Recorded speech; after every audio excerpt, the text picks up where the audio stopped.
Hello दोस्तों, नमस्कार। स्वागत है आपका द एम्पियर क्लासेस में और मैं हूं सुमित कुमार।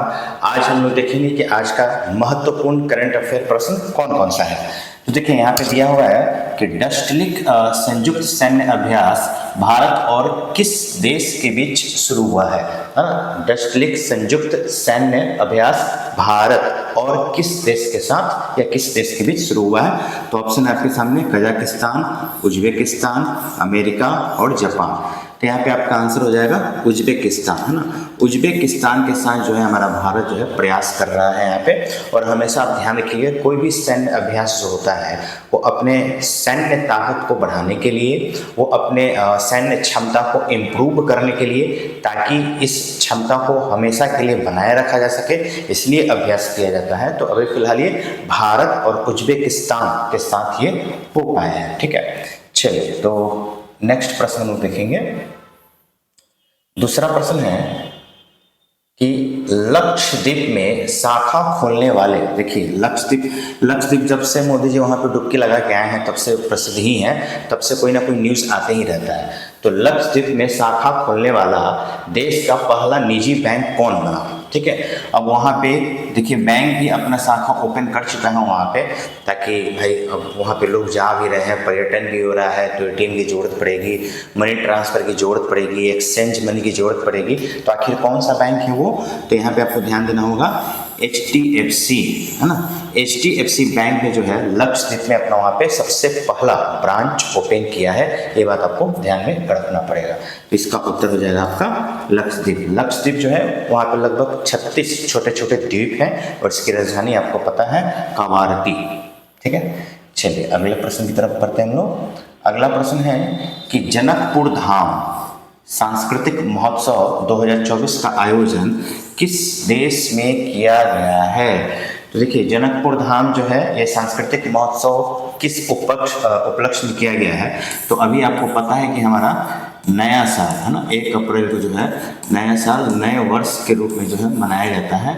और ये जो संवत है हमारा, वो संवत कौन सा है, तो 2081 उस उपलक्ष्य में मनाया गया है। और वो कहाँ पे हुआ है, नेपाल में, ठीक है। तो ध्यान रखना है कि नेपाल में जो है जनकपुरी धाम सांस्कृतिक महोत्सव 2024 का आयोजन किया गया है। और किस अवसर पे, तो 9 वर्ष के उपलक्ष्य में। और जो संवत है कैलेंडर के अनुसार, हमारे हिंदू कैलेंडर के अनुसार 2081 चल रहा है, ठीक है।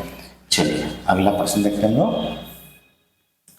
अगला प्रश्न है कि राष्ट्रीय न्यायिक अकादमी, नेशनल जुडिशियरी एकेडमी के नए प्रमुख कौन बने हैं। Who has become the new head of National Judicial Academy? Option है अनिरुद्ध बोस, सच्चिदानंद मोहंती, तरुण बजाज, सुशील शर्मा।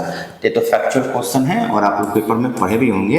अनिरुद्ध बोस को जो है बनाया गया है राष्ट्रीय न्यायिक अकादमी के प्रमुख, ठीक है। किसको बनाया गया है, अनिरुद्ध बोस को, ठीक है। चलिए अगले प्रश्न की तरफ हम लोग बढ़ते हैं। अगला प्रश्न है कि डॉक्टर अंबेडकर की 134वीं जयंती कब मनाई गई है। भाई ये कौन नहीं जानता है, सब लोग जानते हैं। और डॉक्टर भीमराव अंबेडकर का क्या योगदान रहा है हमारे देश के लिए, हमारे आज़ाद भारत के लिए क्या योगदान रहा है, ये तो किसी से छिपा हुआ नहीं है, ठीक है। तो 14 अप्रैल किस डेट को, 14 अप्रैल को अंबेडकर जयंती मनाया जाता है। इस बार भी मनाया गया है।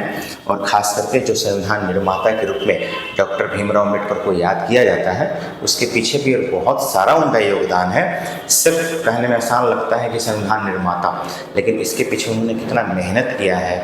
VN राव का भी कितना मेहनत रहा है। लगभग 60 देशों का संविधान पढ़ करके एक संविधान तैयार करना बहुत ही क्या है, मुश्किल वाली बात है। और फिर उसको प्रारूप समिति का गठन करके डॉक्टर भीमराव अंबेडकर ने उसका पूरा निरीक्षण किया, तब जाकर के एक प्रस्ताव तैयार होता है। एक उद्देश्य प्रस्ताव के रूप में पंडित जवाहरलाल नेहरू इसको क्या करते हैं, जारी करते हैं। फिर धीरे धीरे जो है एक संविधान का वो रूप ले लेता है। तो इसका उत्तर आपका हो जाएगा 14 अप्रैल।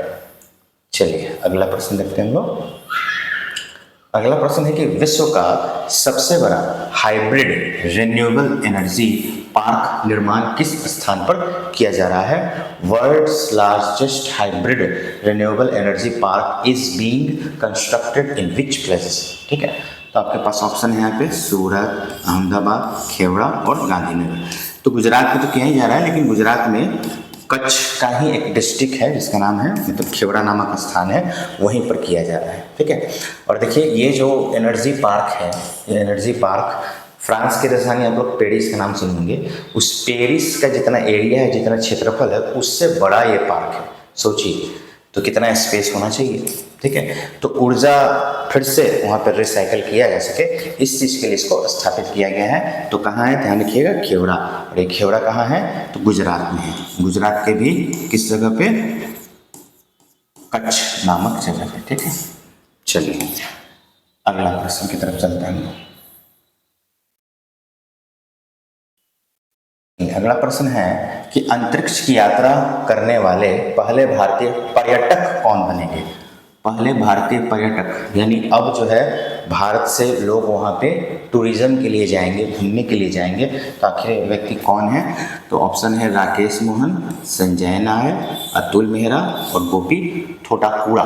तो ये भाई साहब हैं गोपी ठोटाकुड़ा, ये जा करके अंतरिक्ष घूम करके आएंगे, तो हम लोग को बताएंगे कि भाई अंतरिक्ष कैसा है, क्या वहाँ रहने लायक माहौल है या नहीं है, या बस वो स्पेस देख करके चले आना है। ठीक है, तो खैर जो भी हो, अब इनका एक्सपीरियंस वहाँ जाने के बाद पता चलेगा, और आने के बाद ये अपना एक्सपीरियंस क्या करेंगे, शेयर करेंगे। तो ध्यान रखना है, अंतरिक्ष पे जाने वाला पहला यात्री नहीं पूछ रहा है, अंतरिक्ष पे भी जाने वाले पर्यटन के लिए पहले भारतीय के रूप में पूछ रहा है। तो पर्यटन वर्ड यहाँ पे ध्यान रखिएगा। चलिए अगला प्रश्न देखते हैं। अगला प्रश्न है कि अंगारा A5 रॉकेट का सफल परीक्षण किस देश ने किया है। Which country has successfully test fired the Angara A5 rocket. ठीक है, तो यहाँ पे ऑप्शन है आपका रूस, यूक्रेन, जापान और फ्रांस। तो पहले, इससे पहले यूएसएसआर ने किया था, अब रूस ने कर दिया। ठीक है, इससे पहले जो है यूएसएसआर ने किया था, अब इसके बाद कौन कर दिया, रूस। आपको पता होना चाहिए कि यूएसएसआर जो है 1991 में विघटित हो गया 15 देशों में से, जिसमें से एक खुद देश जो है वो रूस है, और लगभग यूएसएसआर का पूरा एरिया का 75% एरिया सिर्फ किसने ले लिया, रूस ने ही ले लिया। ठीक है, तो यहाँ पे ध्यान रखना होगा, आंसर आपका क्या हो जाएगा, रूस। चलिए अगला प्रश्न देखते हैं हम लोग। अगला प्रश्न है कि क्रिकेट की सीनियर महिला inter zonal multi day trophy 2023-24 किस टीम ने जीती है। तो देखिए टीम का नाम है यहाँ पे, ये सब टीम का नाम ही है, west zone, northern region, eastern region और साउदर्न रीजन। ठीक है, तो इसका आपका आंसर हो जाएगा पूर्वी क्षेत्र, ईस्टर्न रीजन, है, या इसको ईस्ट जोन भी नाम दिया गया है, ईस्टर्न रीजन आप बोल लीजिए, या कहीं कहीं आपको मिल जाएगा देखने को। ठीक है, तो ईस्ट जोन भी देखने को कहीं कहीं आपको मिल जाएगा। ठीक है, तो ध्यान रखना है यहाँ पे पूर्वी क्षेत्र, ये जो टीम है ये विजेता रही है। चलिए अगला प्रश्न। अगला प्रश्न है कि भारत सरकार के द्वारा 2024-25 के लिए कोयला उत्पादन लक्ष्य कितना निर्धारित किया गया है। अब लीजिए, कोयला उत्पादन तो करना है, और कोयला से फिर क्या उत्पादित होगा, बिजली, एनर्जी, और बिजली होगा तभी तो ये सारे टेक्नोलॉजी वाले काम हो पाएंगे आज के डेट में। तो यहाँ पे ध्यान रखना है, ऑप्शन है 470, 270, 370 या 170। इतना ज़्यादा नहीं करेगी भाई, 170 मिलियन टन काफ़ी है। इतना कोयले का क्या होने वाला है, उत्पादन होने वाला है। और आपको पता है कि भाई चीन के बाद भारत दूसरा कोयला उत्पादन में सर्वाधिक है, मतलब सबसे आगे है। और कोयले की प्रकार जो है वो 3 प्रकार की मुख्य रूप से होती हैं। कौन कौन सा, सबसे बेहतरीन कोयला का नाम बताइए, वो है एंथ्रासाइट, फिर है बिटुमिनस, फिर है लिग्नाइट, और सबसे बेकार जिसमें सबसे ज़्यादा धुआं निकलता है और कार्बन की प्रतिशत मात्रा कम होती है, उसको बोलते हैं पीट कोयला।